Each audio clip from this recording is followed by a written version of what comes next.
Mesdames et messieurs, bienvenue à notre émission Monde économique sur la RTNCD Développement. Nous recevons pour vous aujourd'hui M. Jean Malenga.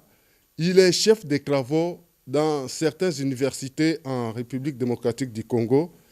Il est licencié en psychologie de l'éducation. Il est vice-président de l'IDPS Fédération de Funa à Kinshasa. Il est conseiller honoraire de l'éducation et des affaires sociales. Nous allons parler avec lui l'éducation nationale, pilier pour la transformation sociale ou intégration économique et sociale. Bonjour, M. Malenga. Bonjour, M. Jonas. Nous sommes très heureux de vous recevoir dans ces plateaux de la RTNCD Développement. Notre thème est ce que nous venons d'annoncer, l'éducation nationale, pilier pour la transformation sociale. Quel est votre point de vue par rapport à l'éducation nationale en République démocratique du Congo? Merci pour la question. Merci aussi pour l'invitation. L'éducation nationale, c'est un secteur du social qui est très, très important, qui travaille pour la transformation sociale. S'il y a aujourd'hui des médecins, il y a des ingénieurs, il y a des agronomes, s'il y a des journalistes, il y a plusieurs spécialistes dans différents domaines de la vie sociale, c'est grâce à l'éducation. L'éducation est à la base, comme je l'ai dit, à la base de la transformation sociale. L'éducation en RDC est bien organisée. D'ailleurs, cette éducation est régie par une loi qu'on appelle la loi cadre de l'enseignement national. La loi cadre numéro 14/004 du 11 février 2014. Et cette éducation est divisée en 4 sous-secteurs, dont l'enseignement primaire, secondaire et technique, l'enseignement supérieur, universitaire et recherche scientifique, il y a la formation professionnelle et métier, et il y a même l'éducation non formelle. Et ça, c'est conformément à cette loi cadre et même à l'UNESCO. L'UNESCO qui est l'organisation internationale de l'ONU qui s'occupe de la science, la culture et l'éducation. Donc, vous êtes en train de parler sur la nomenclature de l'éducation. Voilà. Donc, l'éducation est organisée de cette manière-là. Donc, d'un côté, il y a l'EPST, de l'autre côté, il y a l'enseignement supérieur universitaire, de l'autre côté encore, il y a la formation professionnelle, et il y a même l'éducation non formelle. Donc, parler du terme éducation nationale englobe ces 4 sous-secteurs. Mais bon, au départ, il y a une petite aberration.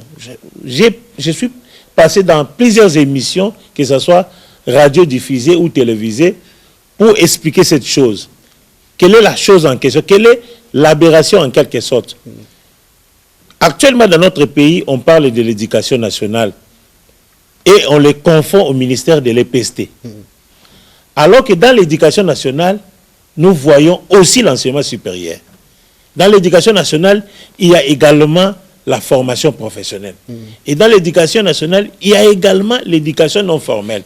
Dire que c'est le ministère de l'EPST qui est l'éducation nationale, ça c'est une aberration totale.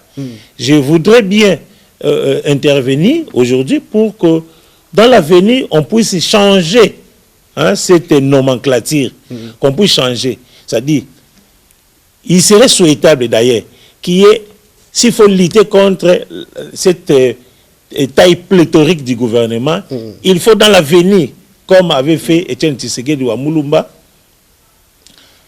un seul ministère de l'éducation nationale, avec 4 ministères sous-sectoriels, ou encore 4 ministères délégués, dont l'EPST, parce que l'EPST n'est pas seule l'éducation nationale.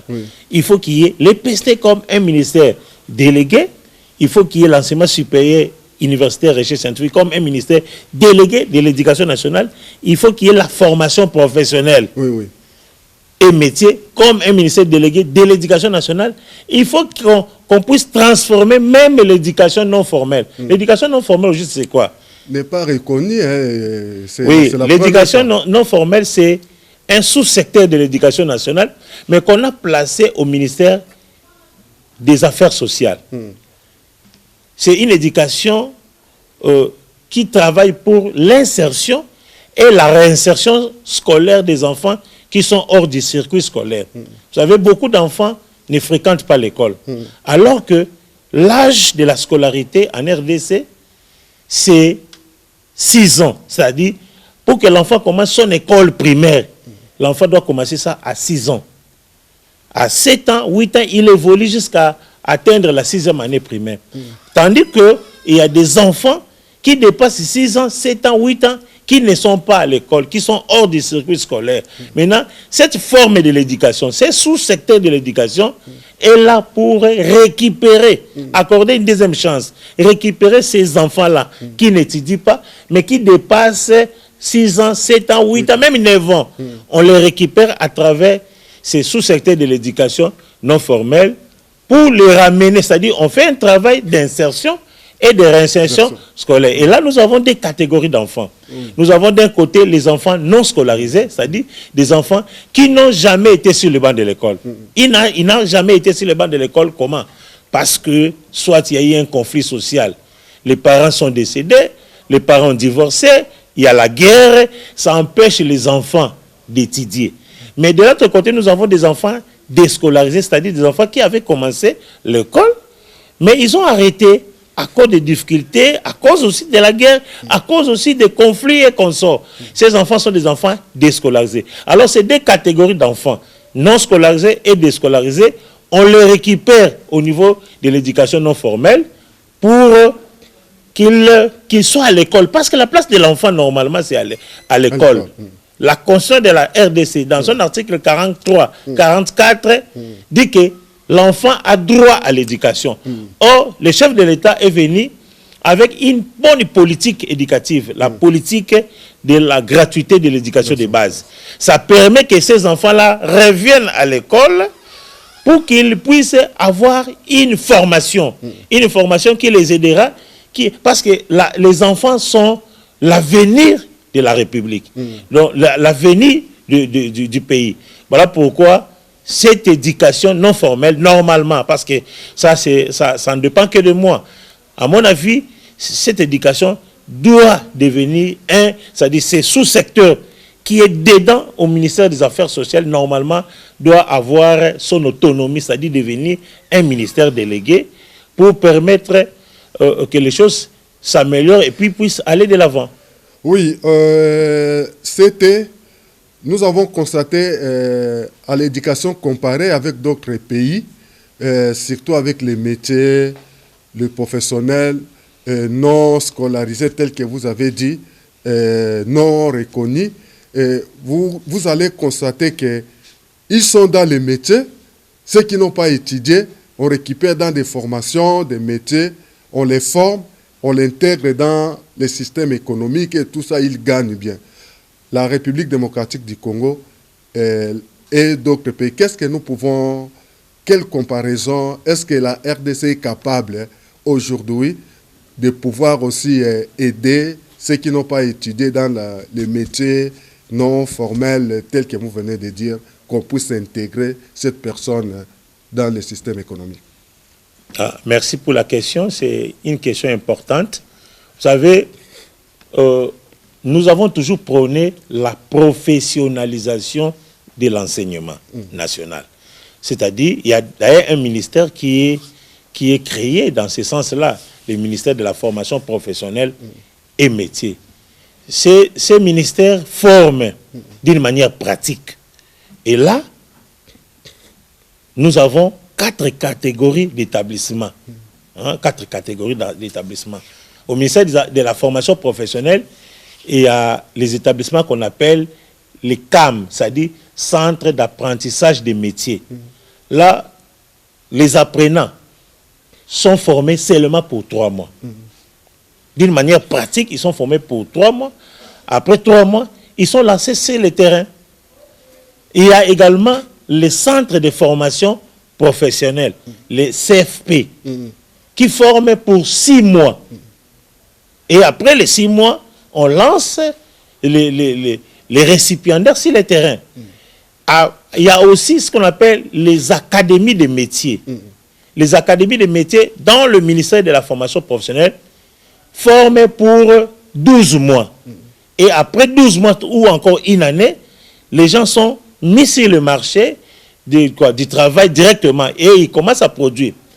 Et la dernière catégorie, ce sont les écoles, les instituts de formation professionnelle qu'on appelle les IFP, qui forment pour 4 ans, dont 3 mois de théorie et 1 année de stage. Donc, ça veut dire la formation professionnelle, seulement, c'est un ministère très très important de l'éducation, mais malheureusement qui se comporte ou encore qui fonctionne comme un enfant orphelin, dans ce sens que c'est un ministère qui est créé récemment.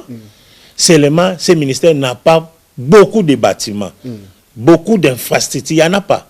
Parce que la formation professionnelle faisait partie de l'EPST. Lorsque on l'a détaché de l'EPST, tous les bâtiments, toutes les infrastructures sont restés à l'EPST. Et ce sont les particuliers qui permettent au ministère de pouvoir fonctionner. Il y a certains centres, il y a 3 catégories de centres qui fonctionnent là-bas. Il y a des centres non conventionnés, c'est-à-dire qui dépendent totalement de l'État. Il y a des centres conventionnés qui ont signé une convention, qui ont reçu un mandat de gestion de la part du gouvernement, c'est-à-dire à travers le ministère de la formation professionnelle et métiers. Et il y a aussi des centres privés. Donc, c'est-à-dire, normalement, on doit faire un effort pour, en quelque sorte, soutenir ces ministères-là, en lui accordant des terrains, en construisant des infrastructures de formation, pour permettre aux administratifs et aux formateurs de travailler convenablement et aider notre jeunesse à pouvoir être formée. Vous savez, on forme toujours, au ministère de la formation professionnelle, il y a 2 objectifs. Les gens sont formés, soit pour devenir leur propre patron, ou ils sont formés pour être employés dans des structures qui existent, dans des entreprises qui existent.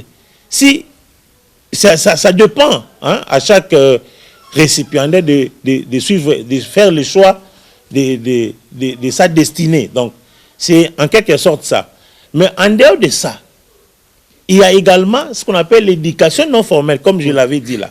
L'éducation non formelle, c'est une éducation que nous voyons partout. C'est-à-dire, c'est un sous-secteur qui est installé sur toute l'étendue de la République.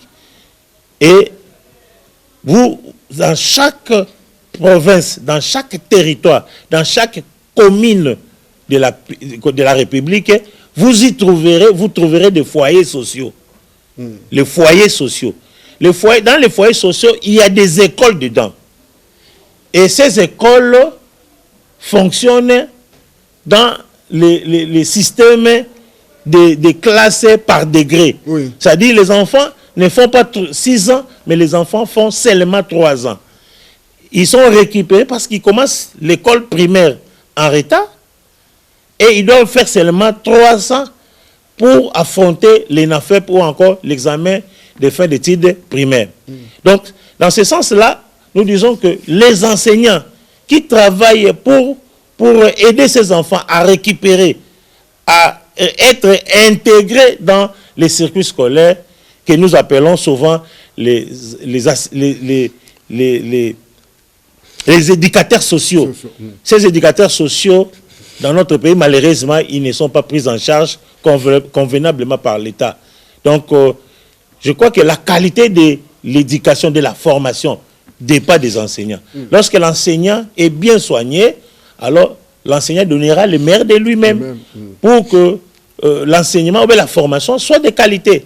Mais lorsque on laisse l'enseignant, on ne veut pas prendre soin de lui, alors on met, c'est-à-dire on expose même la formation, mais l'enseignement à des qualités non appréciables. Donc voilà. Oui, c'était. Vous êtes doctorat en communication sociale. En communication sociale.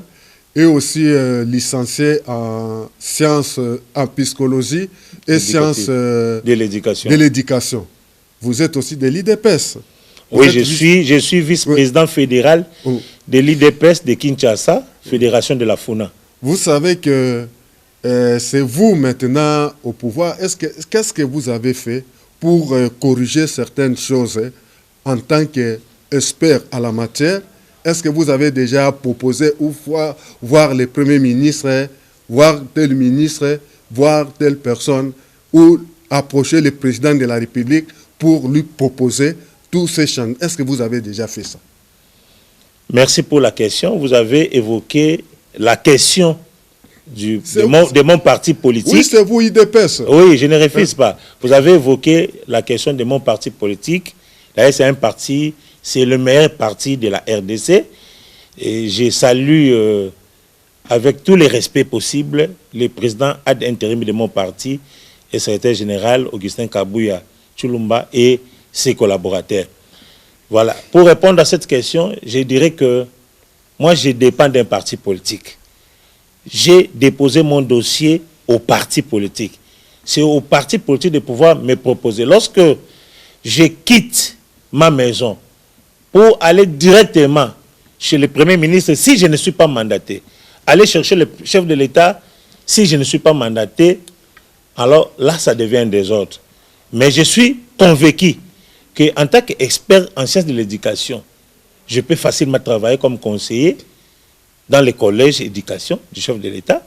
Je peux travailler comme ministre, je peux travailler comme vice-ministre de l'éducation, je peux travailler partout où on peut me proposer. Mais sauf que j'attends mon temps. Moi, je suis serviteur de Dieu, j'attends mon temps. Donc, lorsque le temps de Dieu sonnera, alors on va m'utiliser. Vous venez de le dire, j'ai travaillé comme conseiller honoraire, conseiller chargé de l'éducation du ministère des Affaires sociales. Donc, c'était une occasion qu'on m'avait accordée.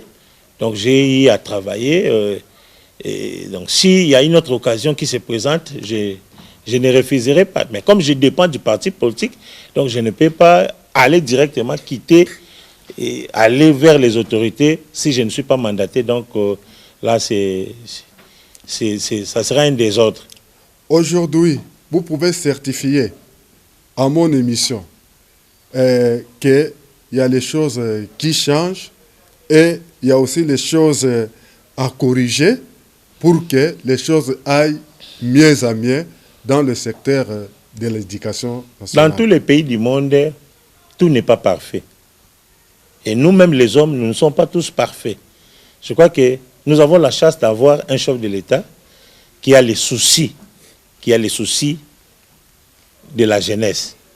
Vous savez, je dis soucis de la jeunesse dans ce sens que, avec sa politique éducative de la gratuité de l'enseignement de base, je crois que c'est déjà quelque chose de bon. Parce que moi, je suis du secteur de l'éducation. Lorsque le chef de l'État est venu avec sa politique de la gratuité, alors ça nous a réjouis. Ça a permis à certains enfants qui étaient hors du circuit scolaire de rentrer à l'école et d'étudier. Vous savez, si on n'étudie pas, l'avenir est sacrifié. Donc, cette politique déjà du chef de l'État, ça a permis que beaucoup d'enfants reprennent le chemin de l'école. Ça, c'est une bonne chose. Et puis, la politique en question parle de la gratuité de l'éducation de base. Alors, lorsque nous parlons de l'éducation de base, on ne voit pas seulement l'école primaire. L'éducation de base va jusqu'au niveau de 8e. C'est-à-dire, l'enseignement primaire se termine en 6e. Mais l'éducation de base, parce qu'on parle de l'éducation de base va jusqu'au niveau de 8e. Normalement, je pense, si on ramenait la gratuité de l'éducation de base jusqu'au niveau de 8e, ça serait une bonne chose. Ça aiderait, ça va beaucoup plus aider, je parle en conditionnel, hein, ça aiderait beaucoup de parents qui ont des difficultés, et ça permettra aussi que certains enfants qui sont hors aussi du circuit scolaire puissent reprendre le chemin de l'école. Donc voilà les petits mots que je peux dire. Donc l'éducation en RDC marche convenablement bien, bien qu'il y a toujours des petits problèmes. Et avec les chefs de l'État, je crois que les choses vont s'améliorer davantage. Merci beaucoup. Est-ce qu'aujourd'hui, ceux qui n'ont pas étudié, aujourd'hui, vous avez un message à lancer. Ils peuvent venir acquérir les connaissances et des compétences qui vont leur permettre pour intégrer la société. Parce que des fois, ils peuvent dire, moi, je n'ai pas étudié, moi, j'ai un problème. Vous voyez les frustrations, ces problèmes-là, les complexes. Est-ce que vous avez un message par rapport à ces personnes? Bon, les messages, c'est d'abord que avec les programmes de la gratuité, ça permet à tous les parents de scolariser leurs enfants à l'EPST. Là, c'est sans problème. Mais il y a un deuxième programme qu'on appelle l'éducation non formelle. L'éducation non formelle, comme je l'ai dit au départ, c'était une éducation de deuxième chance. C'est-à-dire on accorde aux enfants qui n'étudiaient plus, qui n'avaient plus la possibilité d'étudier, de reprendre le chemin de l'école. Et c'est aussi gratuitement. Mais également, au niveau de la formation professionnelle, nous avons 4 catégories de centres. Ça dépend de la durée de chaque formation. Donc, il y a des formations qui se donnent de 3 mois, il y a des formations de 6 mois, il y a des formations d'1 année et des formations de 4 ans. Donc, en dehors de ça, au niveau toujours de la formation professionnelle, il y a possibilité de suivre des formations qu'on appelle les formations modulaires, de 14 jours. Donc, il est important d'apprendre les métiers. Si on n'apprend pas les métiers, on doit dépendre seulement de l'étranger ou bien on doit dépendre des autres personnes, membres de la famille, on risque de ne pas être utile à la société. Donc, on nous donne toute cette possibilité de pouvoir être formé, apprendre les métiers, et je crois que